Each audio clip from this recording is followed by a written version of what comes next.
আবারও তৃণমূল নেতার দাদাগিরি কালনা এলাকায়।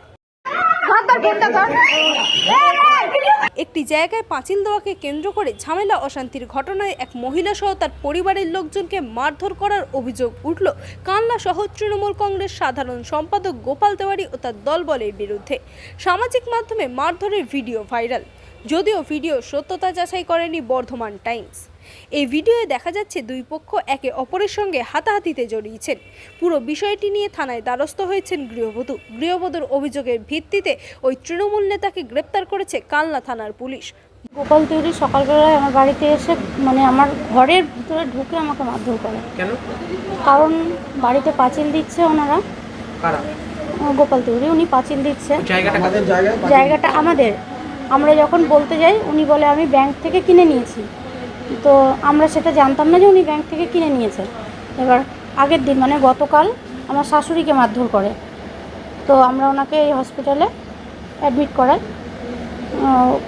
ওনার হয়ে ওনার ছেলে থানাতে কমপ্লেন জমা করা হয়।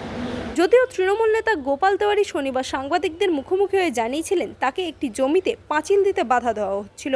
এই নিয়ে বিবাদে জেরে তার স্ত্রীকে মারধর করেছে ওই পরিবারের সদস্যরা। তা নিয়ে কথা বলতে গেলে পরিবারের লোকজন তাকে ঘরে ডেকে নিয়ে গিয়ে মারধর করেন। হামলার হাত থেকে বাঁচতে পাল্টা হাত চালান তিনি। মারধরের জেরে তার আঙুলে চোট লেগেছে বলেও দাবি করেন তিনি।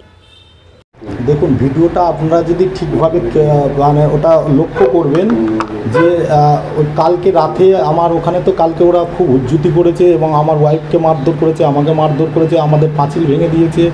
সেটা নিয়ে আজকে বলতে গেছি, ওরা বাইরে থেকে আমাকে ঘরের মধ্যে টেনে ঢুকিয়ে নিয়ে ওইখানে আমি নিজেকে বাঁচার জন্য আমি পালিয়ে আসার, ওরা ঘরের মধ্যে ঢুকিয়ে ওরা 4-5 জন মিলে আমাকে এলোপাতাড়ি মারতে থাকে। তার মধ্যে আমার আঙুল জখম হয়েছে, আমাকে মাথায় মেরেছে, আমার হাত কেটে গেছে। ঠিক আছে, আমি ওই যে ওরা মেয়েরা এবং ছেলেরা মিলে আমাকে জোর জবরদস্তি ঘরের মধ্যে ঢুকিয়ে ওইখান থেকে আমি কারোর গায়ে হাত দিইনি, আমি নিজেকে পালিয়ে আসার জন্যে, নিজেকে আত্মরক্ষার জন্য আমি বেরিয়ে আসার চেষ্টা করছিলাম।